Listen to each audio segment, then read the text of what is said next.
click on the three. You just click on the three dot. You click on the three dots at the top left of your screen, where your camera is, where your photo is showing. Where your photo is showing. Click on the three dots at the top right. Three dots in a little blue square. Yeah, gotcha. And then go down to rename. Beauty. Just put in Sev. Well, it's better to have your surname as well, just because then people know who you are. Well, yeah, we've had other meetings where there are multiple people with the same Christian name, and it gets very confusing. Right. Good. Thanks. That's much better. We all ready to go?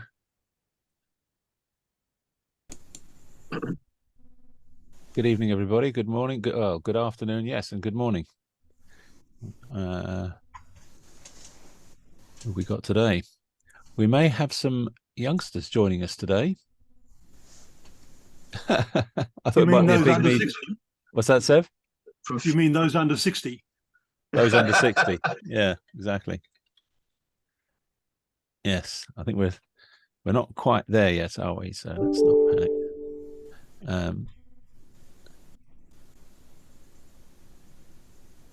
Right. So I've actually got I was very interested by something you said, Stephen. Somebody made a cloud. Yeah. And I was wondering how they did that.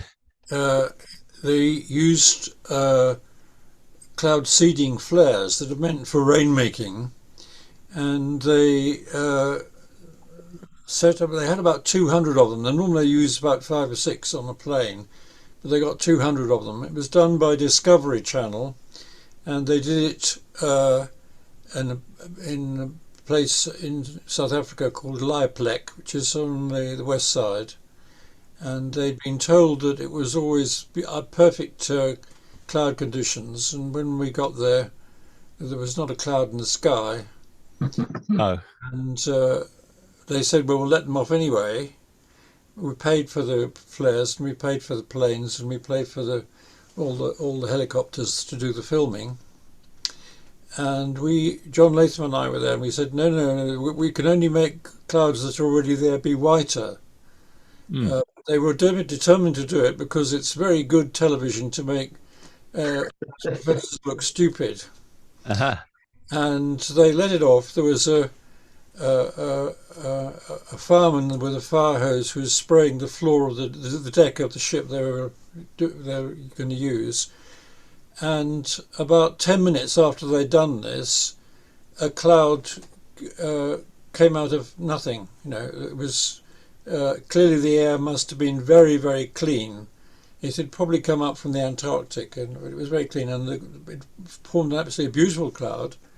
And they flew through it and measured all the aerosols and all that sort of stuff, and it was probably reflecting about 5 gigawatts. It was about 2 minutes worth of a spray vessel, and it spread wider and wider, and it got fainter as it spread wider. And it was going on. We left the place after about 2 hours. There's some video of it, which looks very impressive, and it was done in about 2007 or 8. Okay, I thought it was a recent thing. Okay. No, it was way back then. The film was made by a London company who were working for Discovery Channel called Impossible Pictures, and they done I think did some filming for Jurassic Park. Okay. They're a filmmaking group. Do you have a link for it, Stephen? For the I haven't been able to find it on the web. I have a CD of it, and there was altogether 6 programs about the climate problem, and we were one of them. And at the time, I was thinking that the best way to make the spray was to have 2 very high pressure jets of salt water headed directly for each other, So they met, the jets met head on. Right. And they were going to be filming this. And they did this, but they didn't have salt water. They just had fresh water. And they didn't tell me that. I found out about that later on. Yeah. So they also threw away a whole day's filming because a car came into view that wasn't General Motors. All the rules, every car on shot has to be General Motors because they were funding the investments, and that's the sort of level of integrity that Discovery Channel have. Well, scientific integrity, but okay. Yeah, but nobody got permission, by the way, for setting off all this aerosol. Yeah, I did come across a paper actually when I was we were doing the Gazamp report that said that you could form clouds even where there wasn't any before. I can't remember who it was now. I'll have to try and look it up. But there has been a paper which is not connected with that experiment that Stephen's mentioned. I think it was just a modelling paper actually. I'm not sure. But, I've got some stills of it if anyone would like to see some stills. Yeah. As Stephen said, I'm sure it depends on the actual precise conditions in the air. Yeah. Humidity and other things like that. Yeah. Okay. I'd like to just thank you for that, Stephen. Maybe just see if there's. I just want to ask generally about that, about sort of atmospheric processes. But let's hear. So welcome everybody. And let's see what we want to talk about today. What would we like to?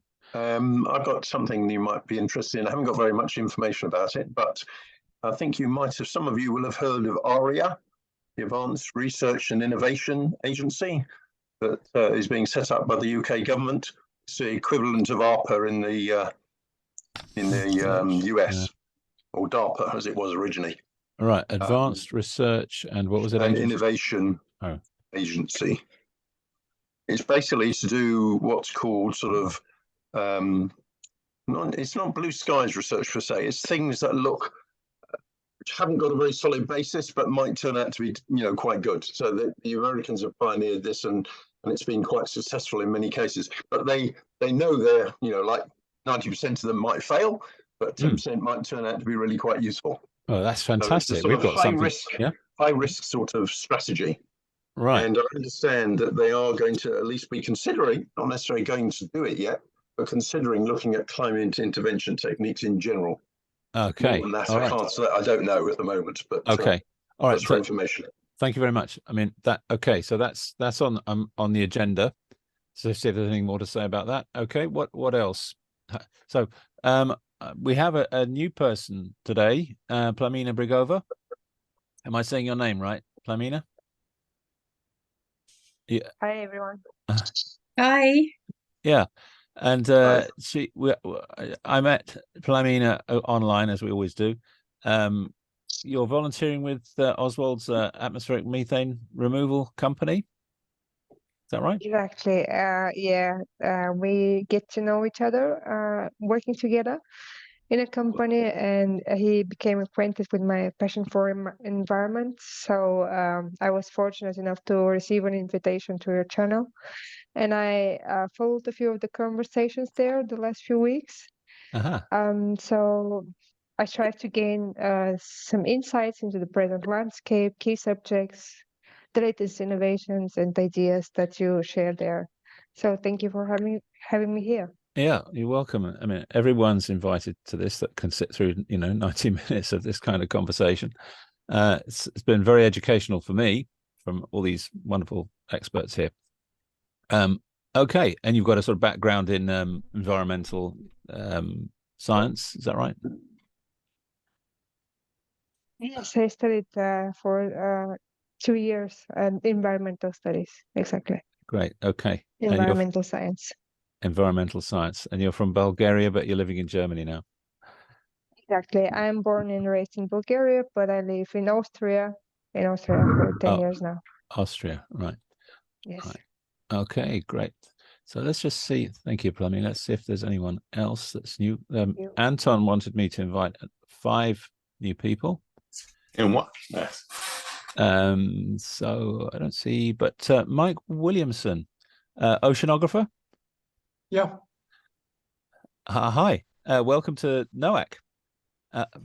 Okay. Would you like to say a few brief words about yourself, please? Well, I'm retired marine geophysicist I ran Williamson and Associates for 35 years and have a lot of deep water experience going back to the ocean mining days of the 70s. And yeah, I certainly motivated to try to find out some ways we can help save our planet.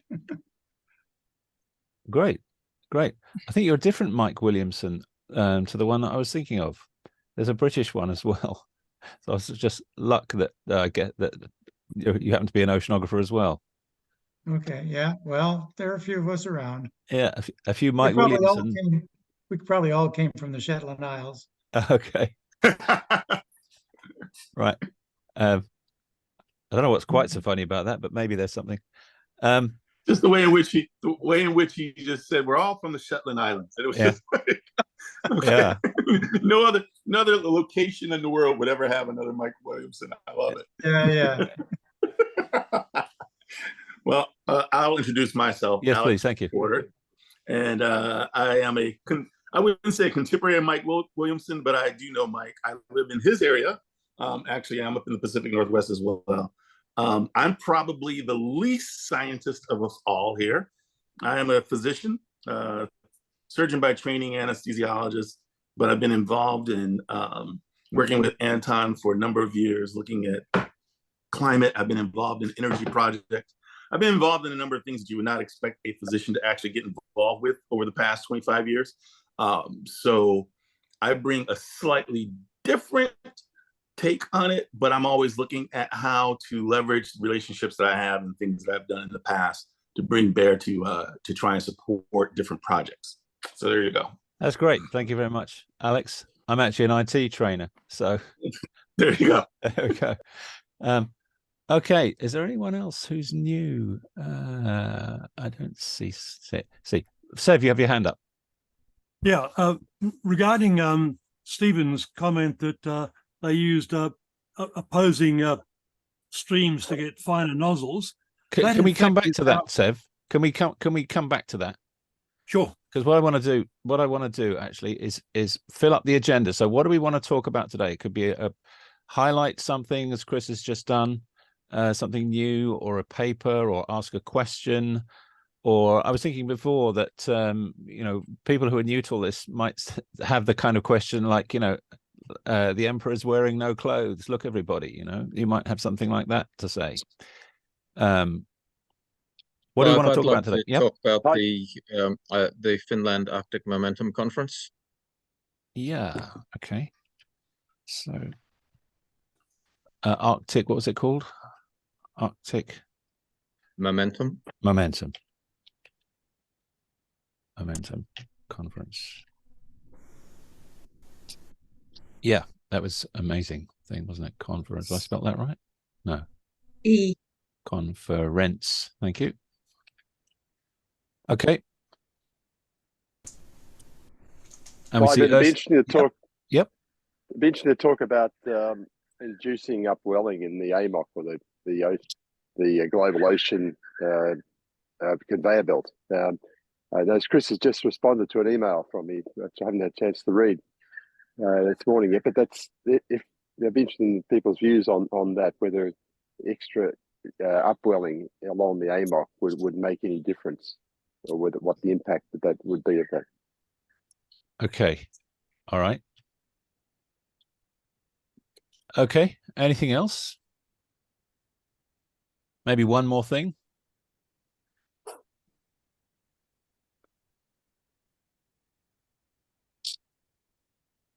Or maybe we just let the conversation wander, as it's often happens.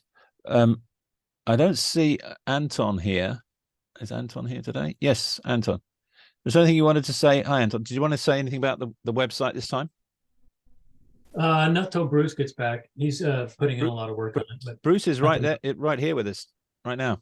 I'm actually back. My vacation got canceled. Oh, right on.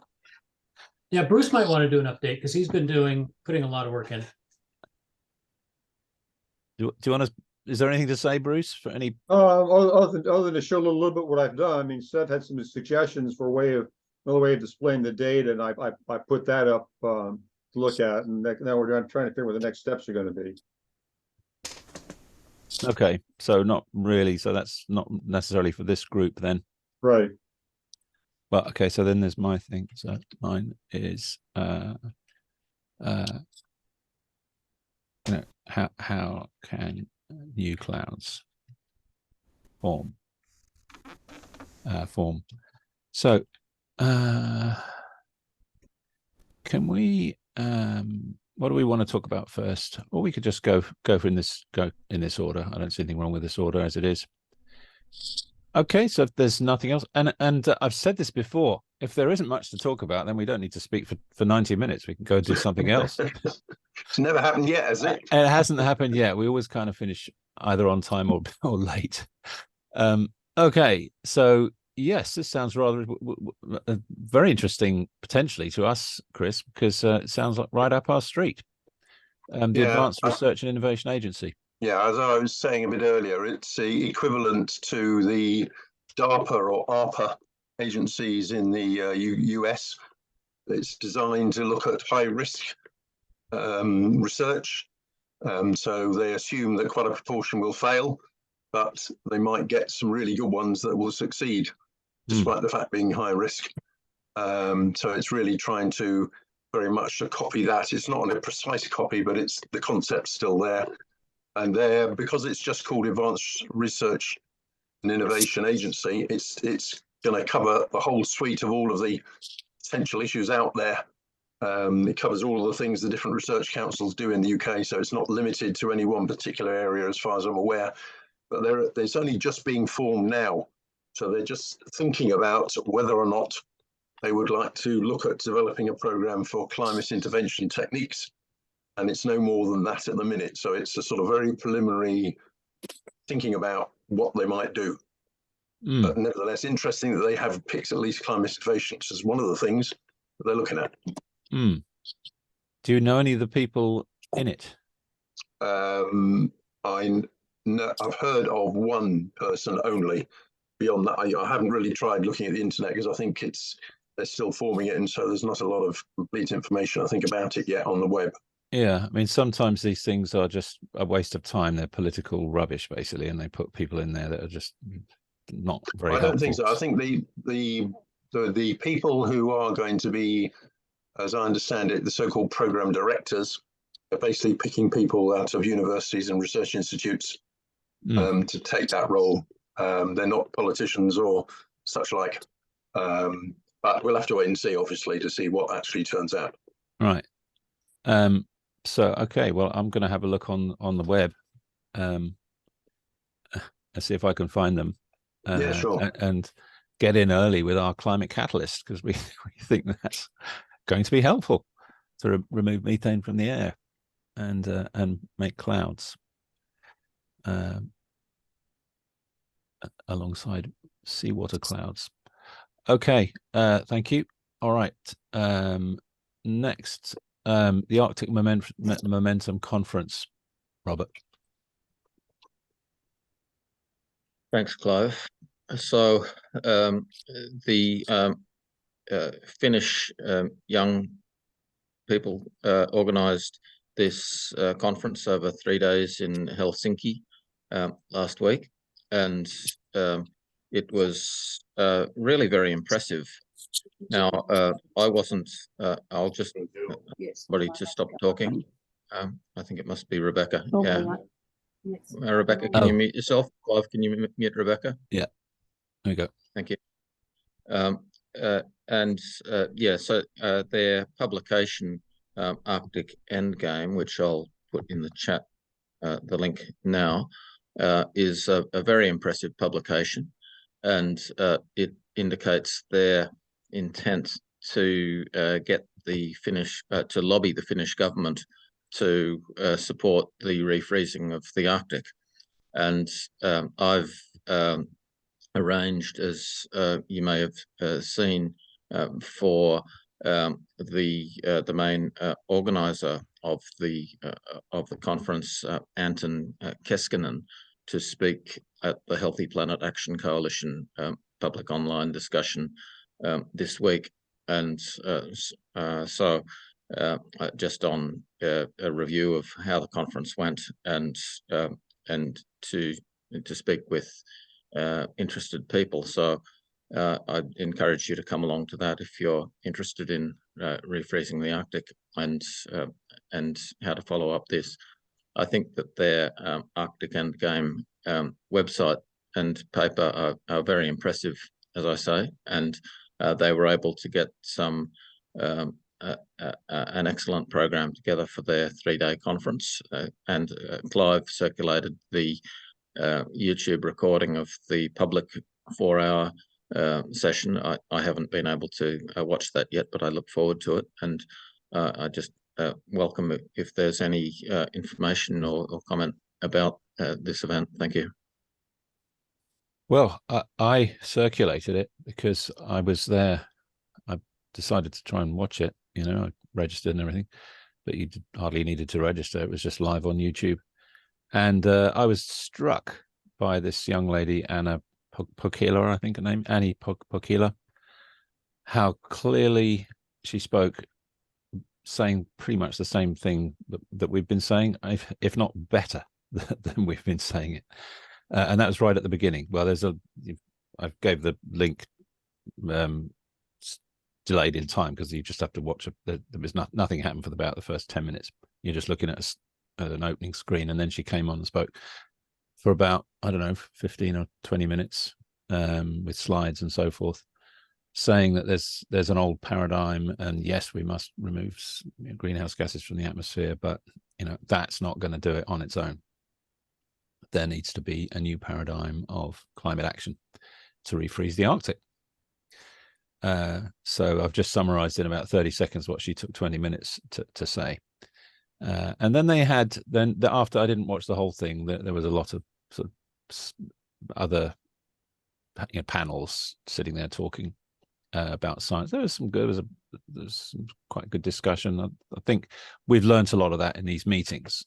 So, we know about the warm, and we see it in emails from Alan Gadian, for example, the heat that comes from the lower latitudes in the form of water vapor that then has this latent heat of condensation that transfers a lot of heat into the higher latitudes, and not to mention the warm water that's flowing up there as well, and so forth. So there were people talking about that, and I think it sort of ended up kind of lost.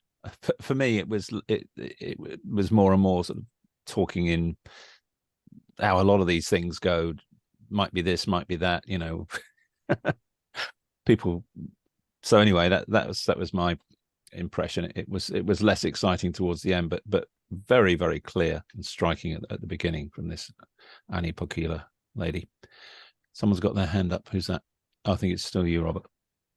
Yeah. Anyone? Yeah.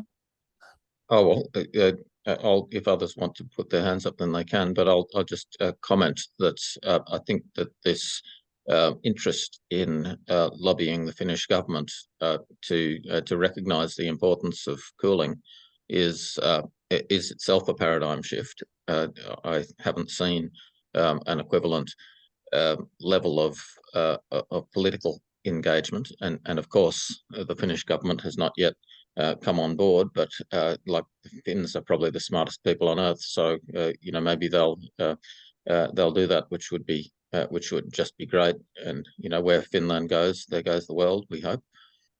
But I did want to mention a related thing, which we can come back to, and that is that Wouter van Dieren has circulated a draft manifesto for a direct cooling coalition, and I think it's along the same lines, and the whole theme is that there are many people, such as all of us, who understand the need for direct climate cooling, but there's a lack of political coordination. And so as Wouter explains in his email, which I do encourage you to read, I've replied to Wouter just with a small group rather than as a public reply. But the Hans van der Loo, Wouter's close colleague, is giving the opening keynote address at the climate summit in Bucharest next month, which is the main lead up to the COP28 in Doha for the Europeans. And Hans attended the albedo enhancement workshop at Cambridge University and is very much on board with this whole direct climate cooling coalition idea of Wouter's manifesto. So between the Finns and their theme of momentum, I think is a really important one, because we have some momentum, but not much in groups like NOAC. And so finding ways to broaden that and get into the public sphere, as the Arctic Momentum Conference appears to be doing, and as Wouter and Hans are promoting, is an excellent initiative. Now Chris was next. Mm-hmm. Thank you. Chris? Yeah, I haven't had a chance to watch the video yet, but I did look at the programme, and I did notice there was, I think, a representative from the indigenous community in Finland. And that's interesting because, of course, the indigenous community in Finland, the Sami, were those who objected to that experiment that David Keith's people were wanting to do in Finland a few years ago. So I'll be interested to find out what those folks thought about that meeting. So I'll need to have a look at the video, but because they were quite instrumental in stopping that experiment happening. Yeah, so they're coming on board. This is a very good thing. Being involved in the conversation, I think that's what people want. They don't want to be just ridden roughshod over, do they? They want to be involved. I think that was the mistake that David Keith's group made. No, David Keith did not make that mistake. What happened was that the political NGOs from the Western countries, who are avid campaigners against geoengineering, manipulated the process. Okay. So the Sami were not against it? No, the Sami were against it. Yeah, they were against it. Yeah, after having been manipulated. Okay, so they sort of had their arms twisted by the... Yeah. I don't think it was arms twisted, it's more misinformation, I think, wasn't it, Robert? It was, and David Keith explained that at his talk with HPAC, which is really worth seeing, because there's really some quite malicious politics that's suppressing the truth about the need for cooling. Yeah. Yeah, I could mention, I'm going to send out, I didn't quite get around to it today, I was watching all about, is there enough mineral capacity, mining capacity to do 100% renewables transition? And so there's another good one from Mark Mills. Anyway, I'll send that around after. So Simon Michaud is in Finland, and so I'm not sure if he was associated with this event, but he's been. Wouter has circulated his work as well. But John wants to. Yeah. I was hoping very much that the Sami were there to support the program, and what Anna was saying at the beginning, which you thought was so good, and I agree. The Arctic end game, the stuff that they've produced is very clear about climate repair, requiring three. They divided into three in a different way than perhaps some of us would have. They had SRM, CDR, and physical actions to deal with glaciers. So physical things to do with glaciers, the kind of thing one would need for the Himalayas, for restoring ice in the Himalayas, perhaps, and the Antarctic. John, there's been a different way of doing it. There's been proposals, for example, to dam up the glaciers off Greenland by depositing vast great banks of sediment in front of them so they can't get out. Yeah. That's another, and also hanging clouds, hanging curtains down off the front of them to stop the warm water undermining them as well. So there's a lot more than just glaciers in the Himalayas to that. Yeah. I was saying that I was trying to give something which wouldn't have been covered, would not be covered by cooling the poles. But that is certainly something that John Moore was there, and he's been an advocate for such kind of physical interventions to, and he went into it a little bit during the conference, which was quite interesting. So that I was hoping that when the Sami came along, they would be supporting all this, and not a bit of it. What they were saying was that they wanted their science and their knowledge, what they called it, their knowledge, rather than being more specific about their science, to match absolutely the science coming from the IPCC and all the other, everybody else in the world. And they had rights as indigenous people to have a say on how, on what happens in the Arctic. And there was a hidden implication there that they would continue to be against certain kinds of cooling intervention. They did mention that they had squashed an experiment, David Keith's experiment, and they said it with a kind of very matter of fact, something that they'd done. Certainly nothing that they were ashamed of. So I was very disappointed. This was in the Arctic Endgame recent thing, was it? Yeah. Okay. This was in the YouTube video that that Clive uploaded. Right. Yes, there was a whole session with Sami, all in beautiful costumes. That's somewhat at odds.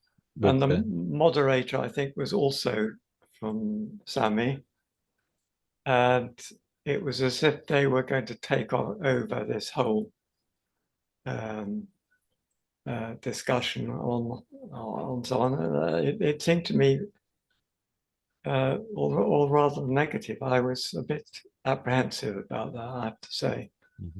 Perhaps Robert can reassure you that it's not as bad as I say. Well, I would say that what it illustrates is that the key concerns are less about technology than philosophy. If I can use philosophy as a broad term for cultural politics as well, because what we have is Greta Thunberg saying that geoengineering represents a domineering mindset, and that's a really widely held critique of the idea that it's possible or desirable to physically cool the planet. And so while you have that philosophical objection, which and I cite that from Greta's major opus last year on climate change, which is full of very impressive material, but has got this attack on geoengineering. What it means is that there's just a major psychological, political, social blockage to hearing anything that we say, and so there's a need to engage on at that cultural level with some level of respect. But I think, John, you've noted a point about the concept of indigenous knowledge, and as distinct from scientific knowledge, and that's another area where there's a lot of I suppose cultural relativism in our postmodern world, which accepts that concept of non-scientific knowledge. Which is quite a foreign concept to, I suppose, most of us. We think of knowledge as essentially being scientific. And so recognizing those sorts of political debates and engaging in a respectful, courteous dialogue with those sorts of perspectives is going to be a really important part of changing the public conversation around direct cooling. Everyone, hi. It's Rebecca here, and I'm online now. I've been listening, but I'd like to just join in without my hand because of my phone, if I may. Yep. Firstly, I'd like to sort of back up but add to what Robbie just said then. And John, what I'm doing is addressing what you've just said. There is scientific knowledge. Indigenous people have scientific knowledge, and they say that their knowledge is scientific. For example, I went to a talk at the Australian Museum by a woman, a Gumbungri woman called Chelsea Marshall, and she spoke about the science of the oceans and sharks. And she also, many of our Australian Indigenous people speak about their astronomy science. So I think we just have to be very careful and learn more before we, Robert, I don't even agree with what you've just said. It's not cultural relativism. It is our worldview and our brains, our knowledge does not recognise or understand, or I should say understand and recognise their science. So when the Sami people say XYZ, or Greta Thunberg for that matter, I agree with you, Robert, it is partly philosophical, but it is based on, in the case of the Indigenous people that I know of, and science, it is based on science. So that's the first thing. And I listened to what you said, Robbie, about the Sami people up with the David Keith experiment, and I agree with that overall as his summary, and also what I've read in other places. Anyway, it's quite complex, but I think what I want to say is that there's no such thing as the Sami. They are just like us. Every individual is different, and they have different groups and different, even, you know, one person can change from one day to the next. So yeah.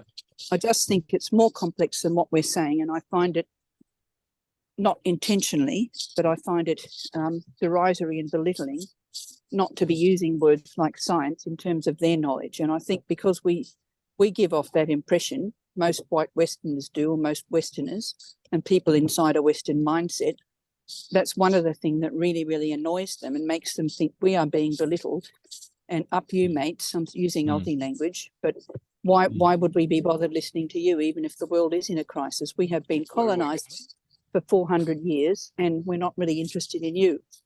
Yeah. Anyway, I'm just going to tune back out again now. Yeah, thank you, Rebecca. I mean, while you're speaking, it makes me think that, I mean, even a country like the UK, you know, people don't agree on things. You know, they'll say, no, we don't need more roads, we need less roads or something, but the government makes a decision.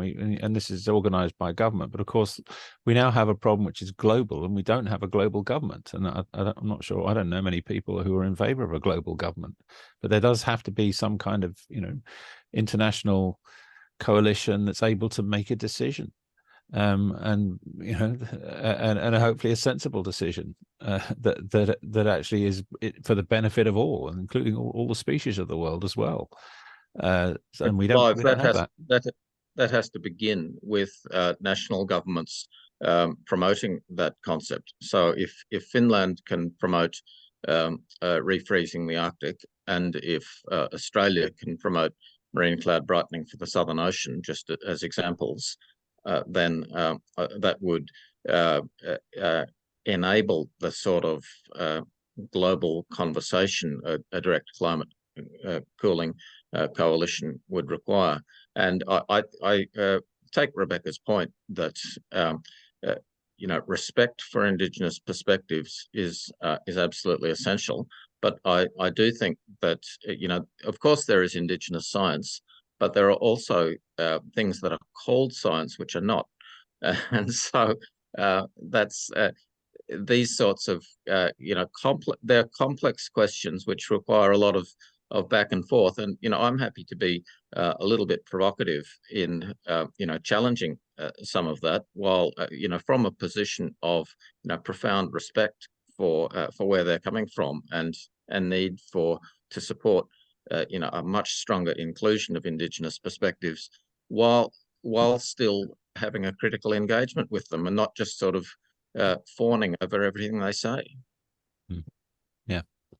Well, I agree with that, Robbie, and it's not fawning to be intellectual and to engage with them, but when we give off vibes of we don't have the foggiest idea what you guys are on about, we think your knowledge is not scientific, then that's when the conversation doesn't even start. So that's what I'm saying. There are a lot of scientists out there, and many of them actually have PhDs from European universities.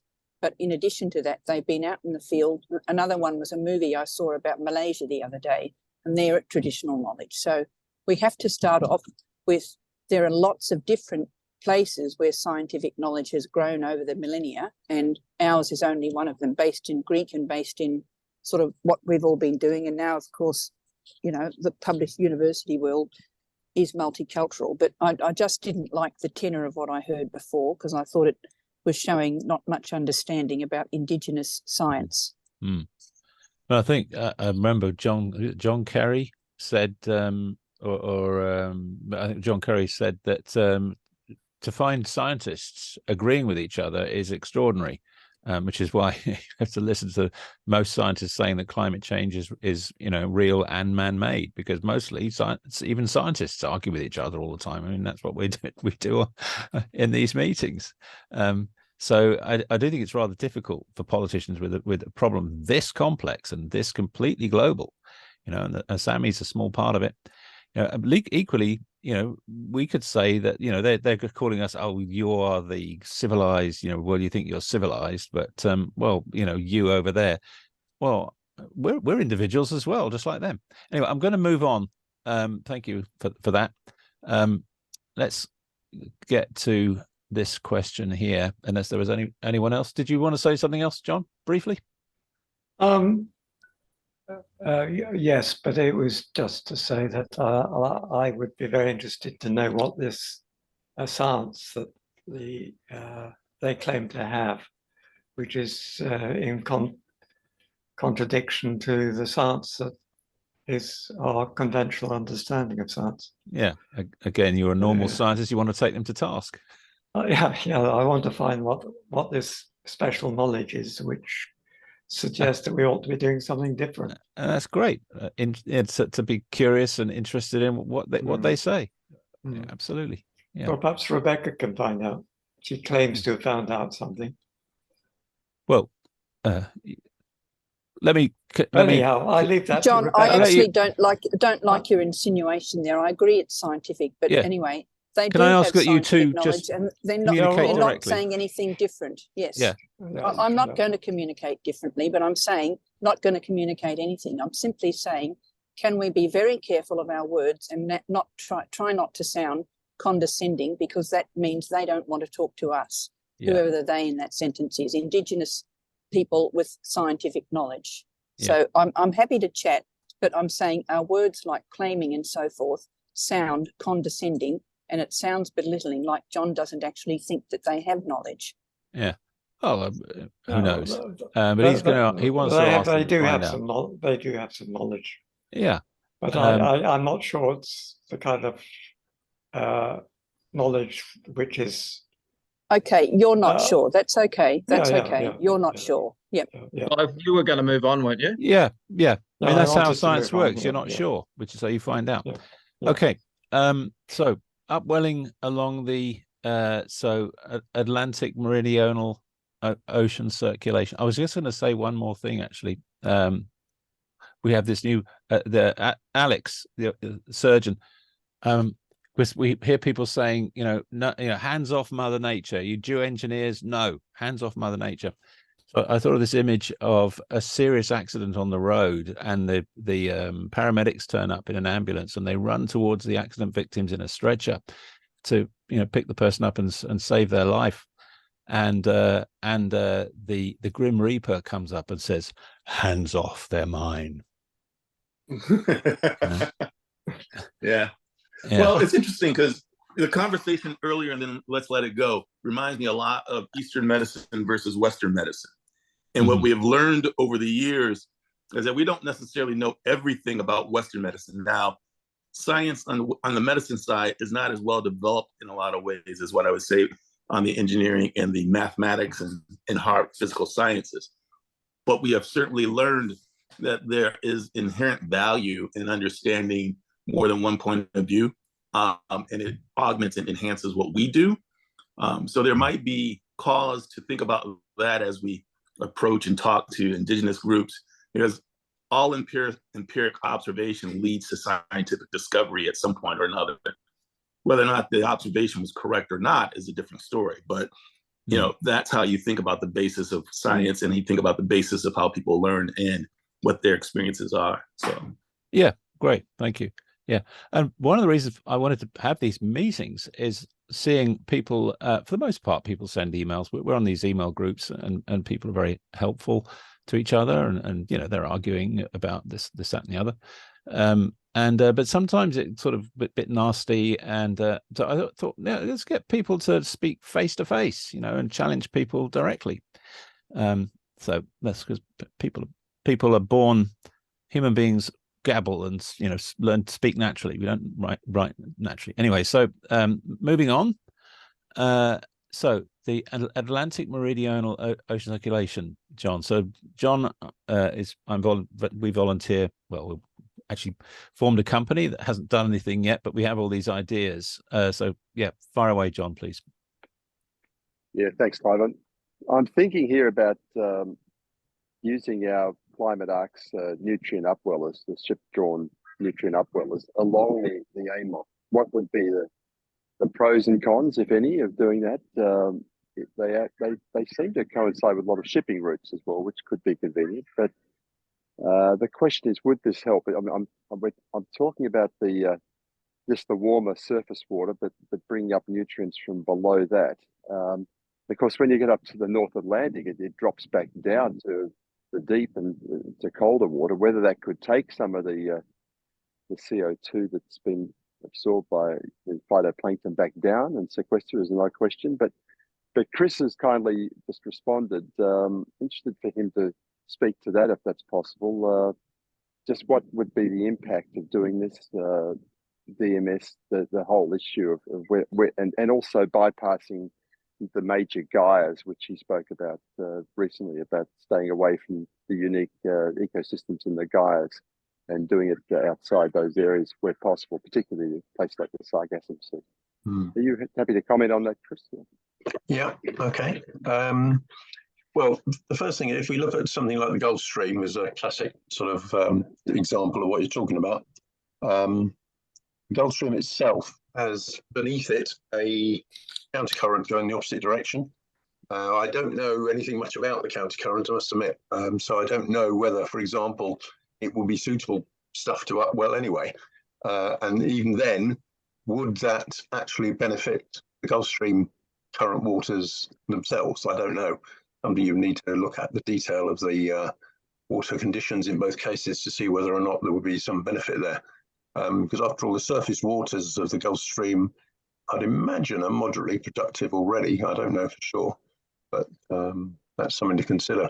So I think you'd need to investigate the water conditions to understand the suitability of doing that. Of course, the trick there as well also is if you're going to have to be, because the countercurrents go in the opposite direction, obviously, to the Gulf Stream, and your ship's in the surface layer, you're either going with the current and the countercurrents go in the opposite direction. So you may have some issues with your strength of your pipe and so on in terms of the stresses and strains on it. On the other hand, you could steam with the countercurrent and then going into the Gulf Stream, perhaps. I don't know how well that would work as well. Maybe there's a few things to sort out like that. Now, obviously, the other thing to remember is sort of half the AMOC at least is in deep water, and you can't access it effectively, not from the surface anyway.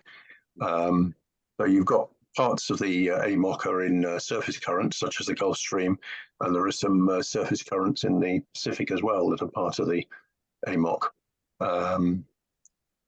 But I suppose if they're in the surface current for long enough, then presumably the plankton and things will have already used those nutrients. So if you did upwell into some areas, at least, maybe it would have some, it could have some benefit.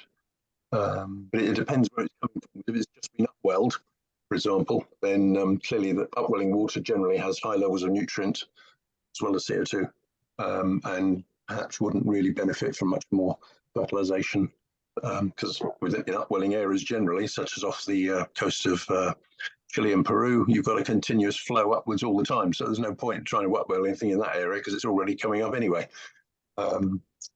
So upwelling areas are generally quite productive, and I don't think you could realistically enhance the production in such an area. Yeah, we're looking to do it in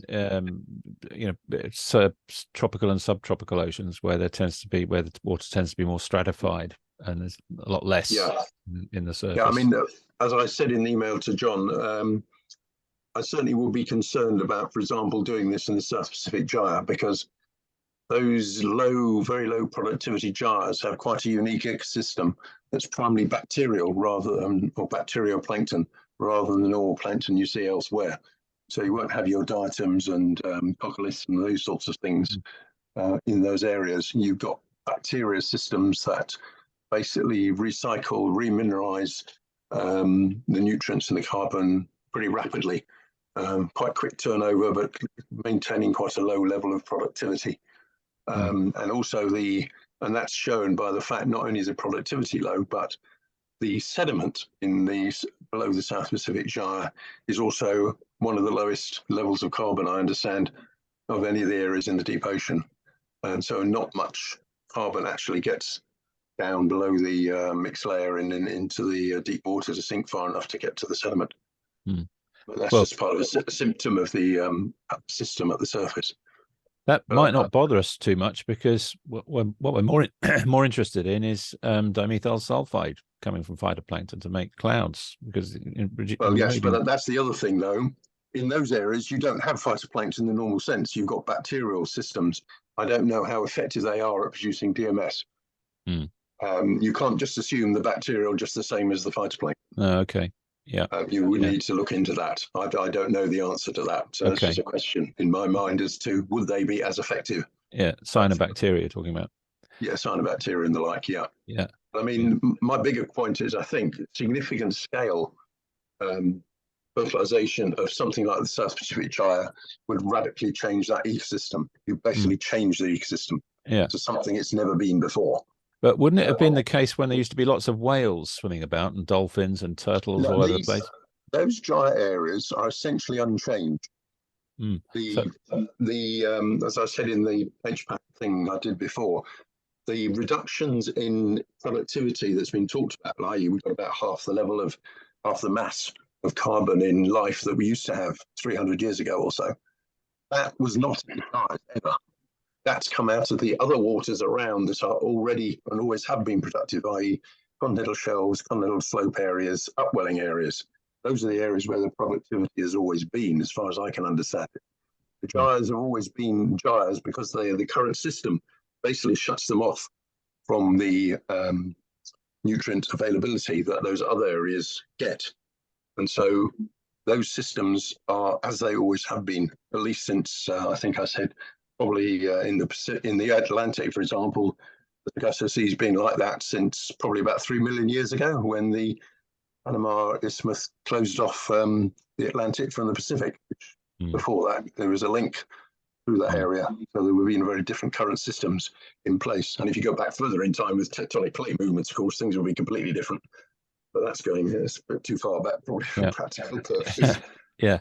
So we'd probably be our ideas would be more acceptable if they were more like Stephen's ideas of making clouds by putting an aerosol into the air to have more clouds, rather than doing something to the ocean. The other thing, as I pointed out in that email to you, Clive, the DMS understanding about DMS has moved on a lot since the original hypothesis, which is I think 30 years or so ago now. That was the claw hypothesis about whether it was an equilibrium, wasn't it? That's right.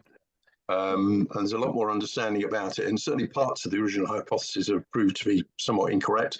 And they've Yeah. been come up with different explanations. And they've also recognised now that actually salt particles are also a very important part of forming clouds. It's not just DMS. DMS by itself may not be as effective as you might think, because part of the story involves salt as well. Mm-hmm. Yes, we've been having that discussion with Phil Boyd recently. He's been inputting some useful information there as well. Just one other question, Chris. What about the Indian Ocean? I mean, that looks pretty interesting, particularly the Indian Ocean dipole and the effect on Australia with more bushfires and I don't know so much about the Indian Ocean. I mean, it's effectively a southern hemisphere ocean, because obviously the Indian Ocean doesn't go nearly as far north as the Atlantic and the Pacific. So you've essentially got a single gyre. It's a bit of a different setup to the other oceans. So I don't know so much about that one, I must admit. But I'm assuming from a little bit I did see that it's a relatively low productivity area, but I'm not sure. Yes, there's some major shipping routes coming out of Southeast Asia through there. If marine cloud brightening and upwelling was done in that area, that could have quite a positive impact on the Australian continent if it works. Well, the other thing, remember, there's quite a lot being written about upwelling and how it's not a straightforward effect as you might think. There's a lot of knock-on effects. Some studies that were done quite some time ago did point out that you'll end up doing things that you don't expect, like increasing plant life on land, for example, was one of the outcomes in one of the models. I think it was done some decade or so ago, perhaps.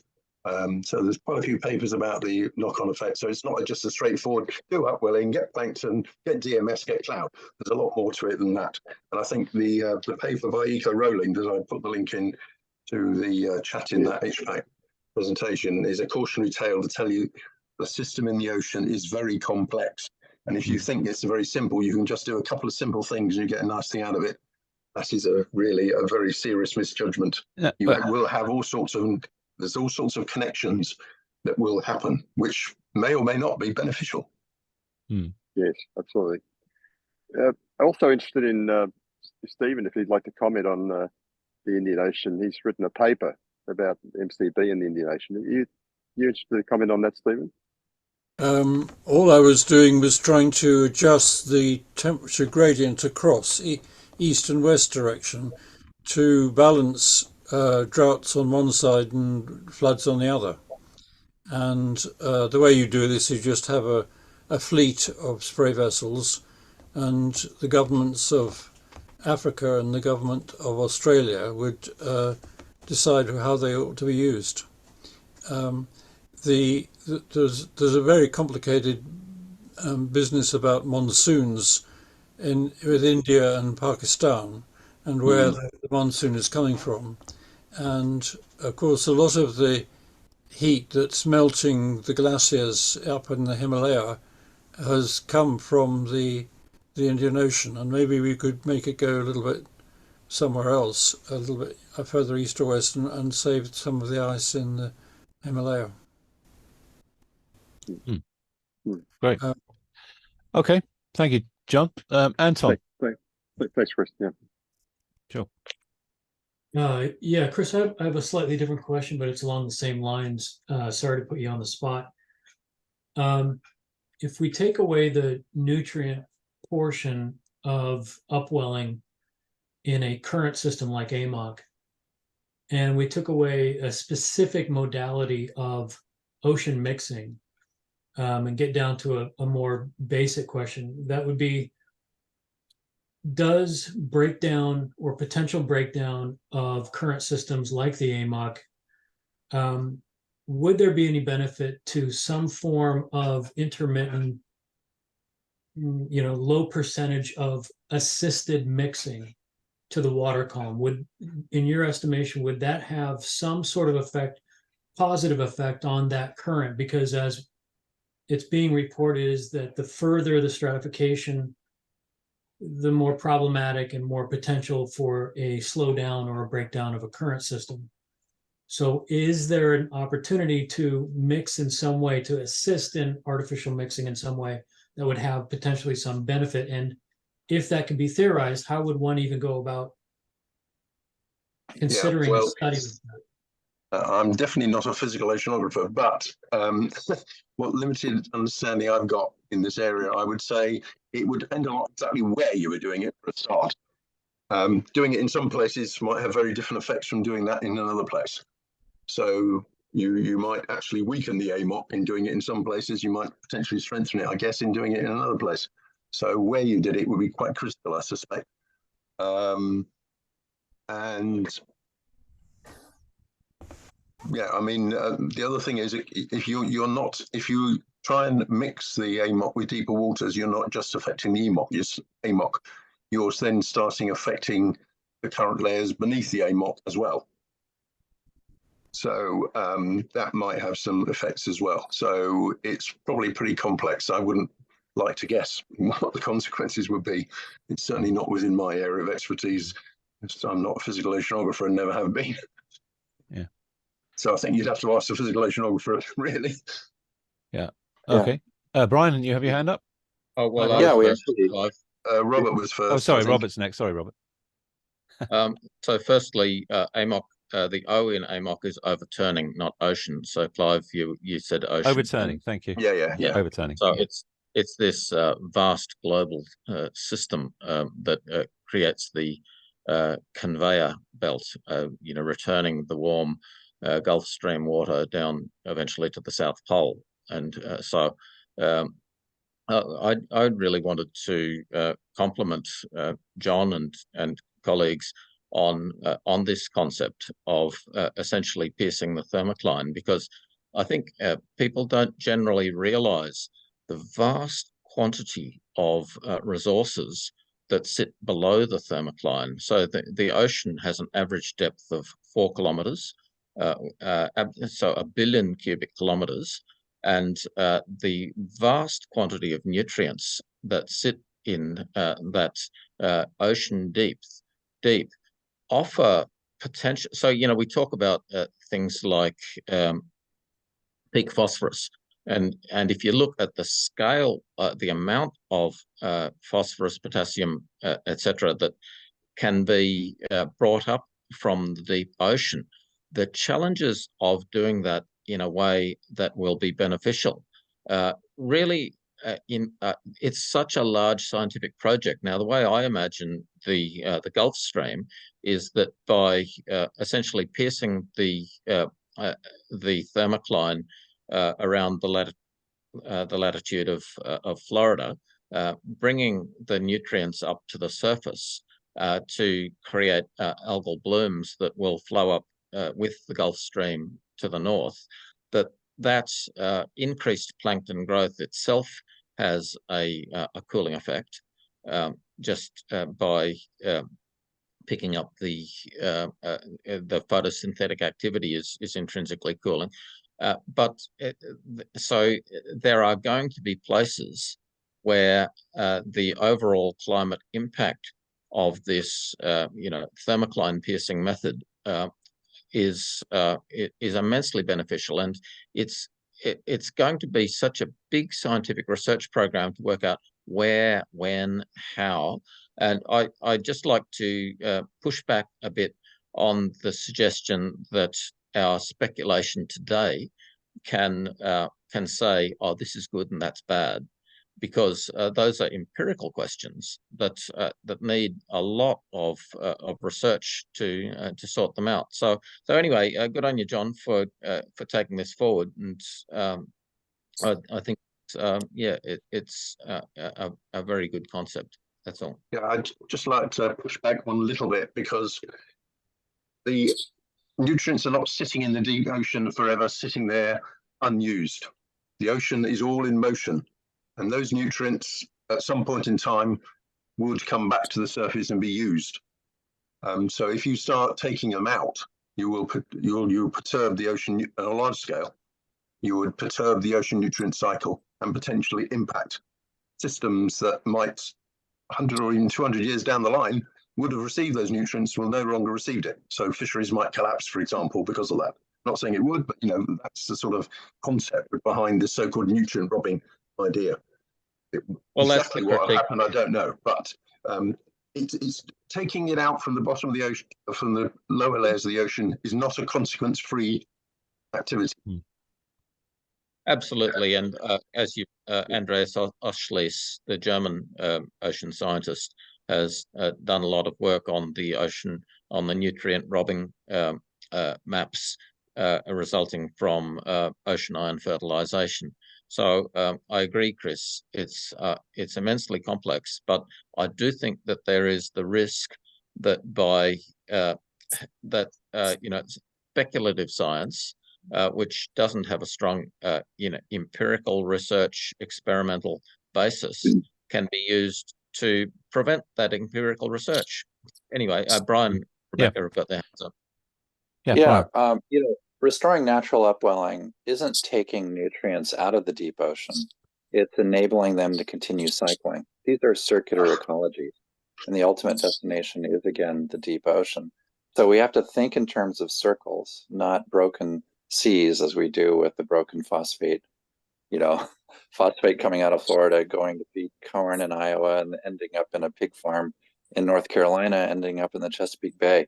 I mean, it's going to be a long time before that gets back into a full circle, but eventually I suppose it'll get back to the deep ocean. We know how life in the ocean ends, and that is with the Permian mass extinction. And when we see warming events like the ones we've just seen, that's the recipe for the loss of 96% of all marine species, as occurred 250 million years ago. I have to share with you a story, and that is 50 years ago, I dove on my first coral reef, and that is a reef off the Florida Keys, off Key Largo, called the Sombrero Reef. The New York Times just had an article 2 weeks ago on the death of the Sombrero Reef.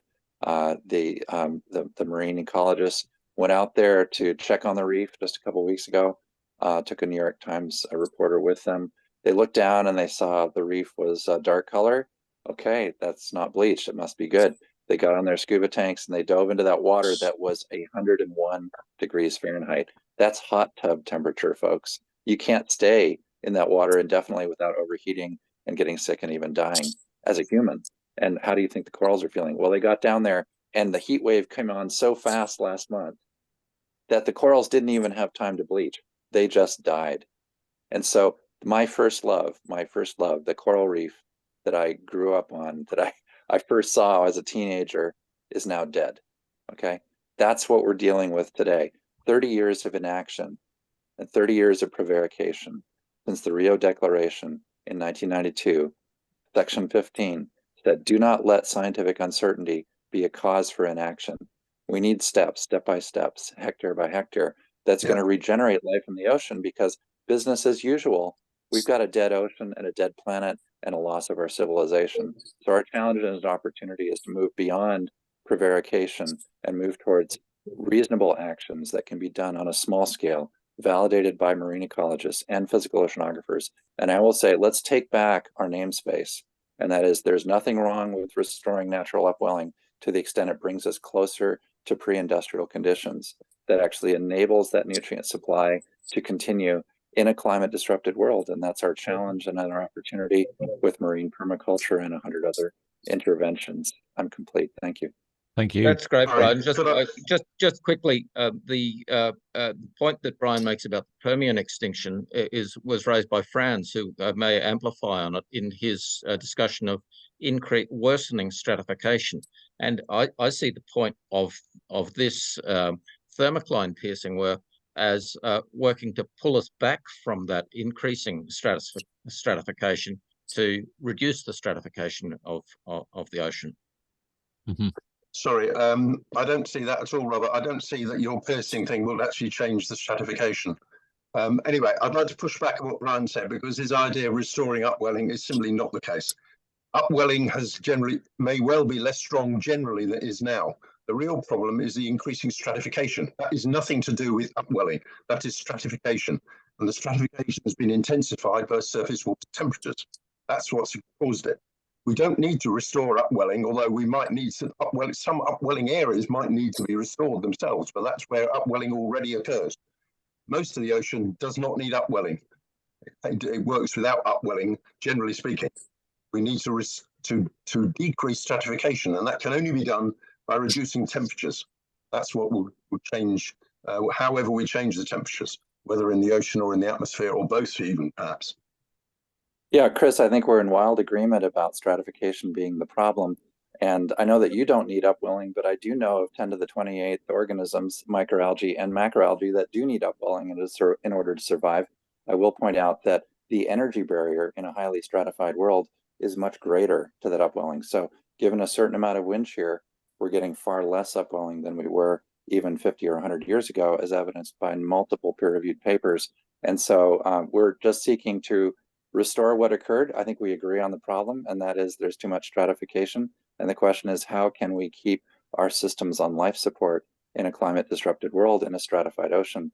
And I think identifying the places that have had the regions that have had upwelling previously and are seeing it shut down. So for example, Northern California, 2014 to 2016, partial failure of the California current upwelling resulted in a decimation of the Nereisthus kelp forest, loss of macroalgae, and starvation of thousands of pinnipeds and tens of thousands of seabirds. We're locked and loaded for a recapitulation of that problem in this decade, and our challenge and opportunity is to identify those sustainable interventions that can actually get us back and closer to pre-industrial conditions.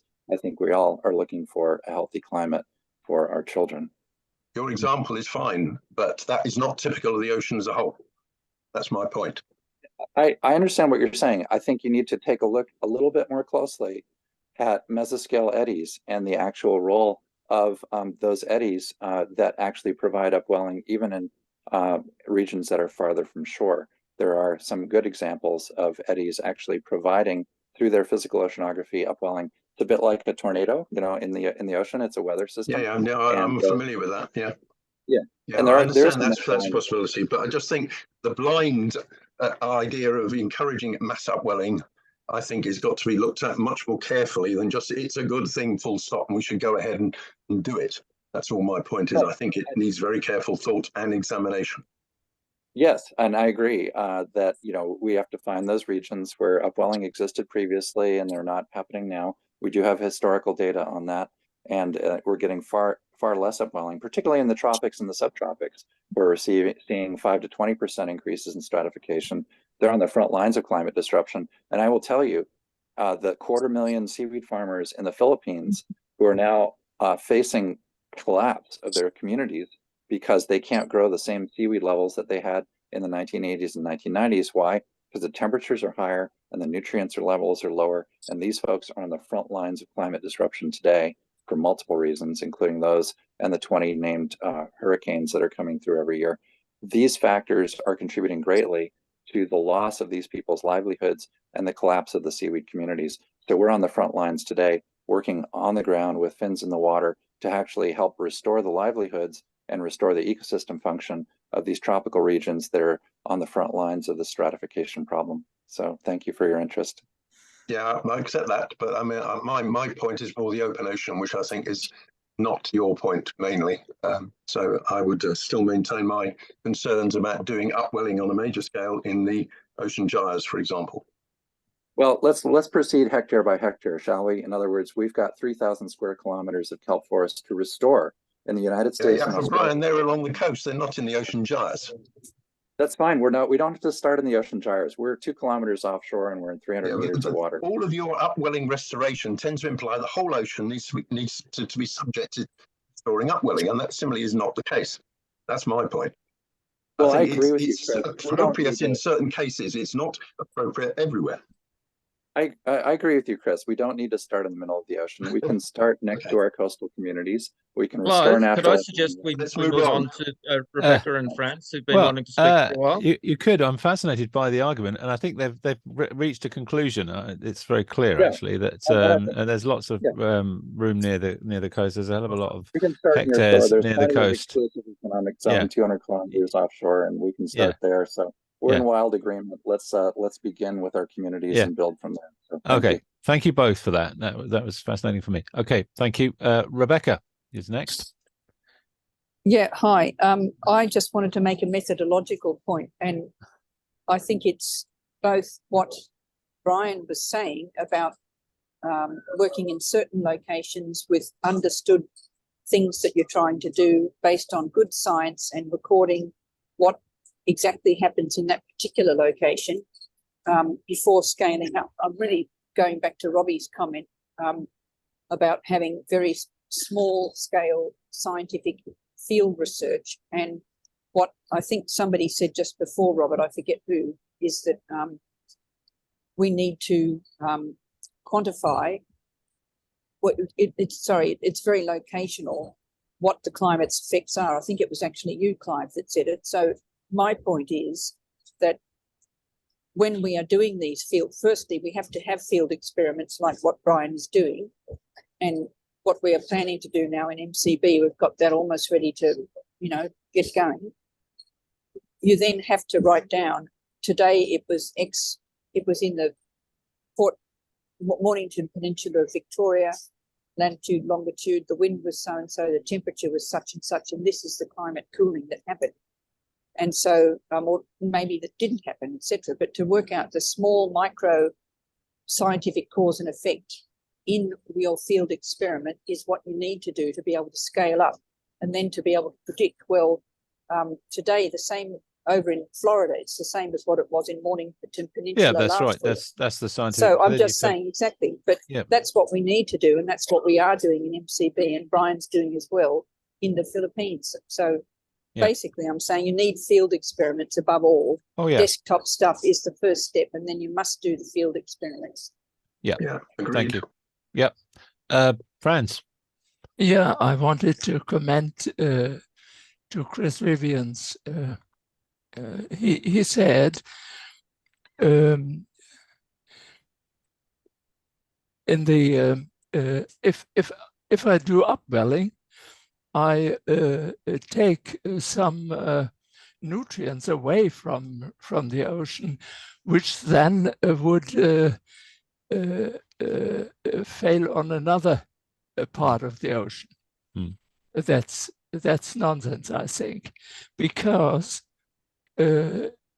nutrients are permanently produced in the ocean sediments, in the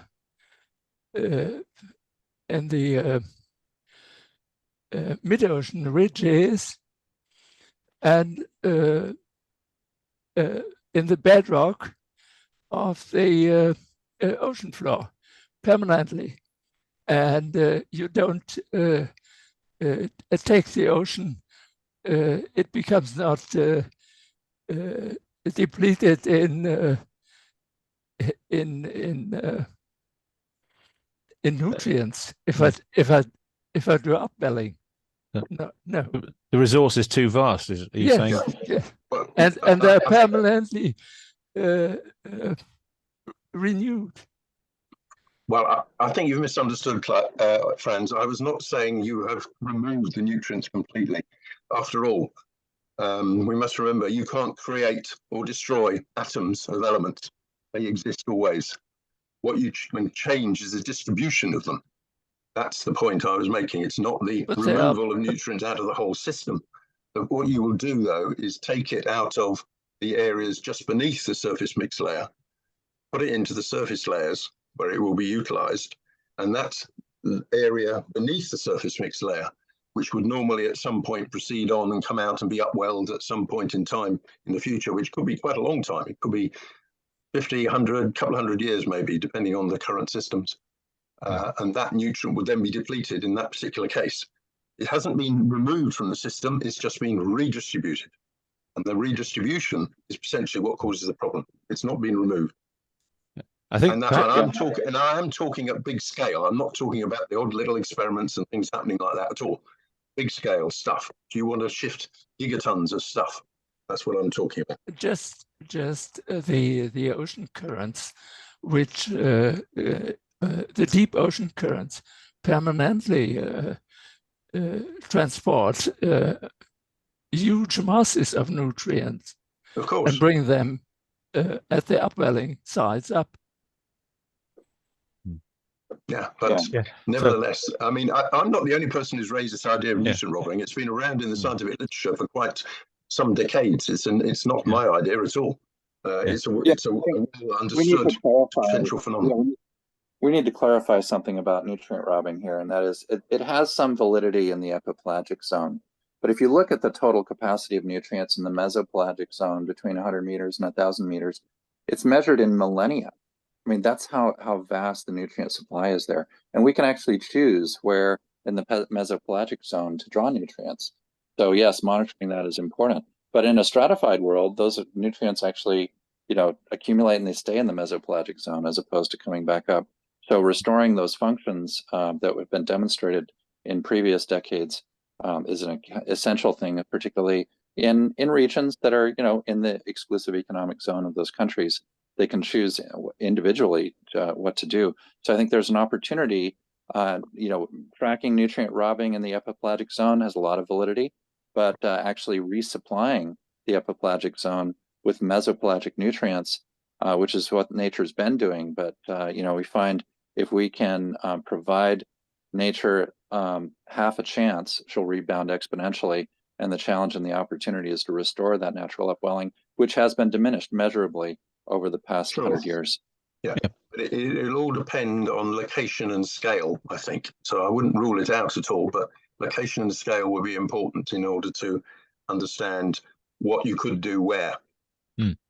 That's right. And for the foreseeable future, we're 1 hectare at a time for thousands of coastal communities and helping them get back on their feet. So I think that's a good scale to start with. Thanks. Yeah. I mean, with our nutrient upweller, we have to sort of sell it to financiers, and we can't give them a huge complexity about this or that or what might, and so as I see it, if we get marine engineers and funders and people together to actually make one that works, what I'd like to do is hand it to oceanographers and say, you've got a tool that you can use. You know where best to use it. I don't know. I'm not an oceanographer. So I'd expect it to be done. I'd want it to be done properly. I wouldn't want to have my name associated with something that is an oil company comes along and says, right, we're going to turn over the entire ocean. They couldn't anyway. They're too big anyway. They're too big. But I understand your fears, Chris, because it has to be sold as, we're going to solve the problem. Bish, bash, bosh. There you go. Job done. Move on to the next problem. I'd be quite happy for the experiments to be done, Clive. I've got no objections to that whatsoever. I just think you need to take it a step at a time. I totally agree, and I wouldn't want it any other way. Clive and Chris, and I'm very happy to say that we've got 1/10 of a hectare in the water today. We are restoring natural upwelling to nutrients in the Philippines, and we are applying for funds to bring the oceanographers out to do the biogeochemistry, do the physical oceanography, do the carbon cycling, and do the marine ecology. It's an uphill challenge, but fingers crossed, we're writing those proposals as we speak, and we hope to have the support for our oceanographic colleagues to enable that kind of scientific due diligence to take place on our very first hectare, which we hope to have in the water in 12 months' time. So we've got a gap around 450,000 presently. So please send the word out that we're 85% of the way there to funding the full hectare, and looking forward to completing that funding this year and building the world's first hectare of deep water cycling, deep cycling marine permaculture, hopefully in the next 12 months. Thank you. Okay, Brian. I'm just wondering, Mike Williamson. You're not required to speak, but you're an oceanographer. Was there anything you were thinking that you might like to say? Come off mute. I might have to. That's it. Well, yeah. Just I think that the concept of breaking down the thermocline is positive on a number of levels. Not only the nutrients recycling, but of course you're getting cooler water up there, and Bruce is talking about 100-degree water off of Florida. Brian, certainly, if we can do anything that helps on the temperature level as well as stimulating the nutrients, certainly it's worth considering. And as far as an engineering scale, I think anything that would be done as a proof of concept would be minuscule as far as having global effects until we can really be certain that we can scale it up. Yeah, thank you very much. Yeah, that's it. Yeah, thank you very much, Mike. That's great. Okay, Ursula, you're still with us. You've got good attention span. You're a teacher. Are you going to be passing this on to it's fascinating. Yeah, it's really interesting. Yeah. So thank you for allowing me to listen. Of course, my pleasure. Everyone's welcome. Right, so we've got 10 minutes left, and oh gosh, this is me.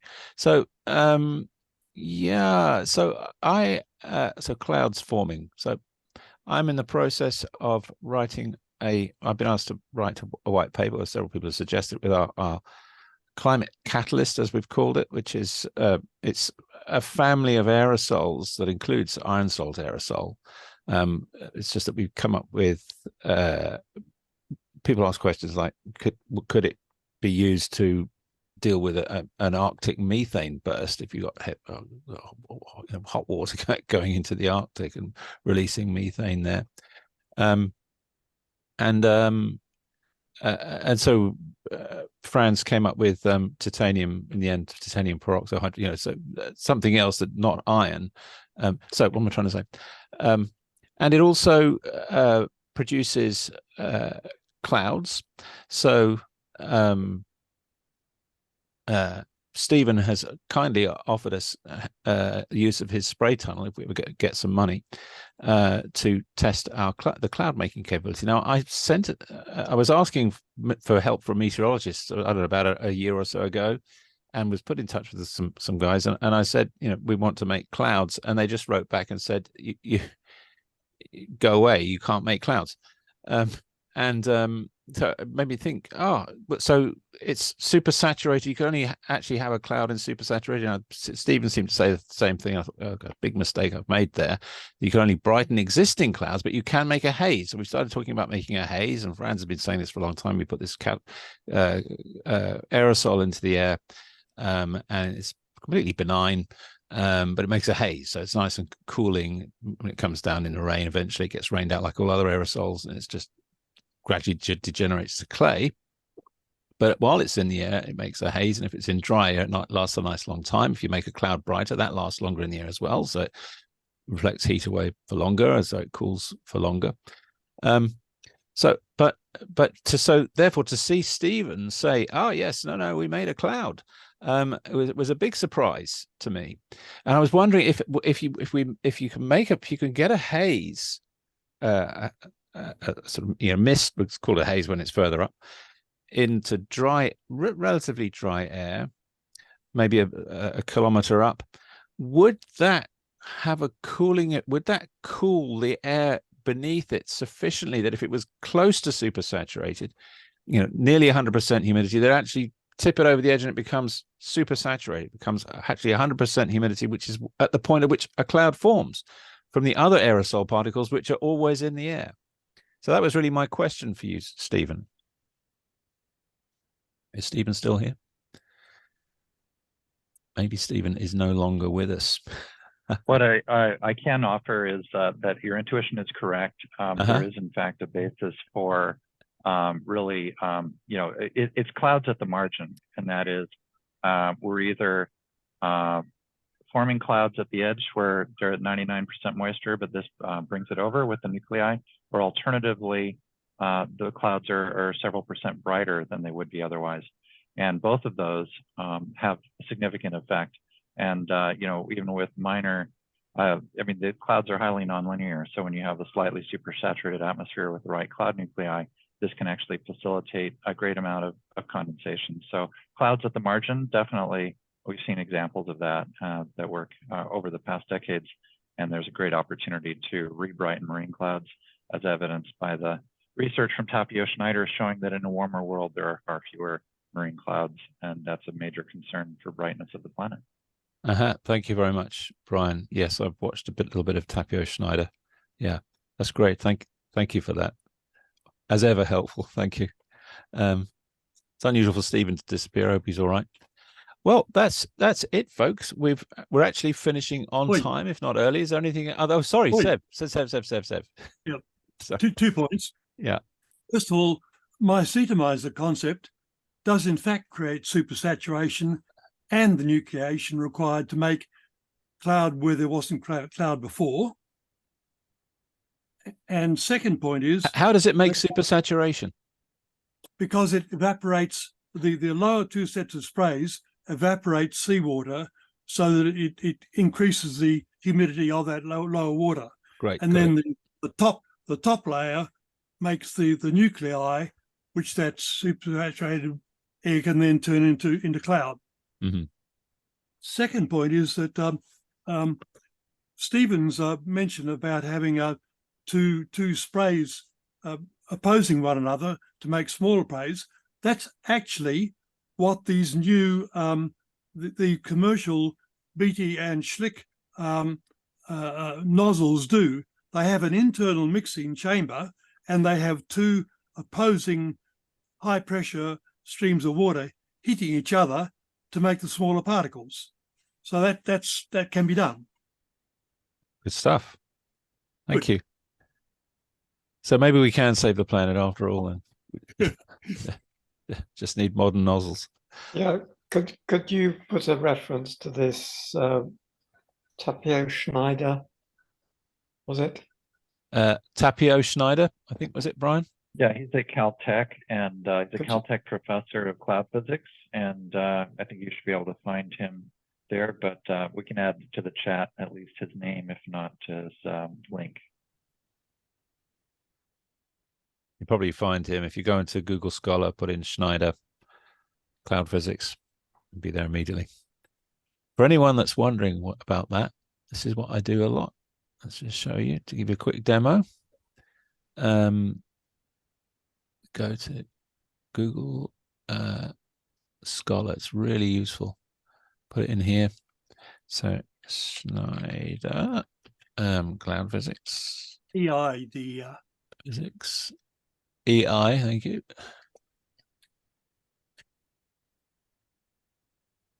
There we go. Oh no.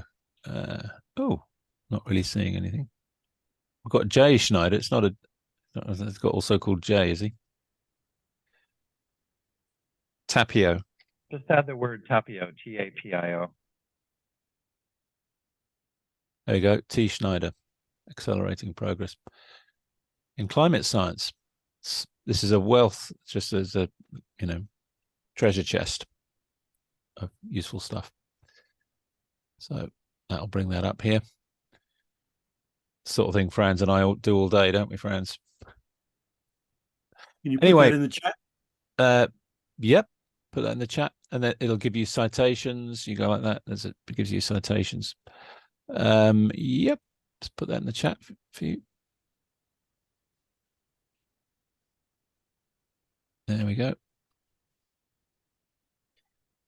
There we go. Yeah. Okay. Well, thank you very much for doing that. Yeah. You're welcome, John. Thank you, everyone. Good meeting. Thank you, Rebecca and everyone. We finished on time for once. Yep. Bye-bye. Bye, everybody. See you in a couple of weeks. Thank you all. Thank you. Did you want to? Hey.